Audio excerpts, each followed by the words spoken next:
வணக்கம் நேயர்களே. கோட்டாபய ராஜபக்சவை குற்றப்புலனாய்வு திணைக்களம் அழைத்ததை நாங்கள் வரவேற்கிறோம். அரசாங்கத்தை பாராட்டுகிறோம். முன்னாள் ஜனாதிபதிகளின் வாசஸ்தலங்கள் தொடர்பில் அரசாங்கம் எடுத்திருக்கும் நடவடிக்கையை நாங்கள் வரவேற்கிறோம்.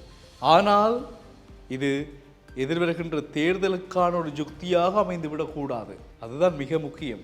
இவ்வாறு சொல்லியிருக்கின்றார் டெலோ கட்சியினுடைய தலைவரும் நாடாளுமன்ற உறுப்பினருமான செல்வம் அடைக்கலநாதன் நேற்றைய தினம் பாராளுமன்றத்திலே உரையாற்றுகின்ற பொழுது சொல்லியிருக்கின்றார். அது பல முக்கியமான விடயங்கள் அவரால் சொல்லப்பட்டது. இப்பொழுது கிளீன் ஸ்ரீலங்கா தூய்மைப்படுத்தும் திட்டம் ஆரம்பிக்கப்பட்டிருக்கிறது. இதில் ஓரிரு விடயங்கள் தவிர எல்லா விடயங்களும் பலதரப்பட்ட விடயங்கள் இந்த கிளீன் ஸ்ரீலங்கா திட்டத்தினூடாக கொண்டு வரப்பட வேண்டும். அப்பொழுதுதான் உண்மையான தூய்மையை பெற்றுக்கொள்ள முடியும். அது மட்டுமில்லாமல் எவையுமே தேர்தலுக்காக அல்லது தேர்தலில் வெற்றி பெற வேண்டும் என்ற நோக்கத்தை யுக்தியாக வைத்துக் கொண்டு இடம்பெறக்கூடாது என்பதிலும் அரசாங்கம் கவனிக்க வேண்டும். அரசாங்கத்தை பாராட்டுகிறோம். ஏனென்றால் இவ்வளவு முன்னேற்றகரமான நடவடிக்கைகளை செய்து கொண்டிருக்கிறது. இதில் மிக முக்கியமான விடயத்தை செல்வம் அடைக்கலநாதன் எம்பி சொல்லியிருக்கின்றார். என்னவென்றால், முப்படையினர் வசம் மக்களுடைய காணிகள் இருக்கிறது. முப்படைகளும் மக்களுடைய காணிகளை அபகரித்து வைத்திருக்கின்றார்கள். அந்த காணிகளை அவர்கள் விடுவிக்க வேண்டும் மக்களுக்காக. அதிலும் அரசாங்கம் சிரத்தையுடன் நடவடிக்கைகளை எடுக்க வேண்டும். மக்களுடைய காணிகள்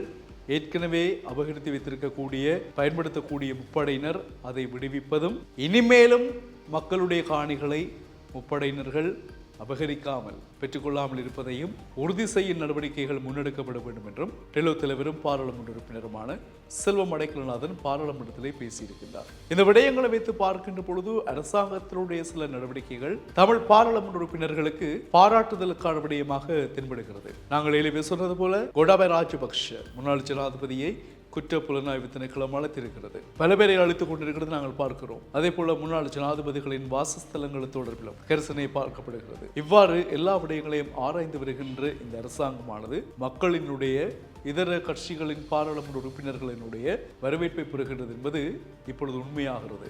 ஆனால் இவையெல்லாம் உண்மையானதாக இருக்க வேண்டும். தேர்தல் வரப்போகிறது, இப்படி செய்தால்தான் தேர்தலில் மக்கள் எங்களுக்கு வாக்கு போடுவார்கள், மீண்டும் நாங்கள் ஆட்சியை பிடிக்கலாம் என்று இல்லாமல் இதே சுத்தியுடன் நேர்மையாக செயற்படுங்கள் என்பதுதான் பாராளுமன்ற உறுப்பினர் செல்வம் அடைக்கலநாதனின் கருத்து. பாராளுமன்றத்திலே அவர் இதை தெரிவித்திருக்கிறார். இவ்வாறு பார்க்கின்ற பொழுது ஒவ்வொரு நடவடிக்கைகளும் தமிழ் மக்களினுடைய காலங்காலமான பிரச்சனைகள் எல்லாம் இருக்கிறது. நில அபகரிப்பு தொடர்பான விடயங்கள், காணாமல் போனவர்களுடைய விவரங்கள் எல்லாமும் இருக்கிறது. அன்று ஒரு நாள் செய்தியில் நாங்கள் பார்த்திருந்தோம், காணாமல் போனவர்கள் என்று யாரும் இல்லை அல்லது சிறைகளில் அப்படி எவரும் இல்லை என்ற விடயங்களும் அரசாங்கத்தால் சொல்லப்பட்ட விடயமாக நாங்கள் பார்த்திருந்தோம். அது தொடர்பாக ஒரு பாராளுமன்ற உறுப்பினர் சொன்னதாக சொல்லியிருந்தோம். இது எவ்வாறு இருப்பினும் உண்மையை கண்டறிய வேண்டும், காணாமல் போனவர்கள் தொடர்பில் அரசாங்கம் கரிசனை கொள்ள வேண்டும் என்பதாக பல பாராளுமன்ற உறுப்பினர்கள் மக்களால் கோரிக்கைகள் முன்வைக்கப்படுகின்றன. அந்த விருப்புகளும் காணப்படுகின்றன.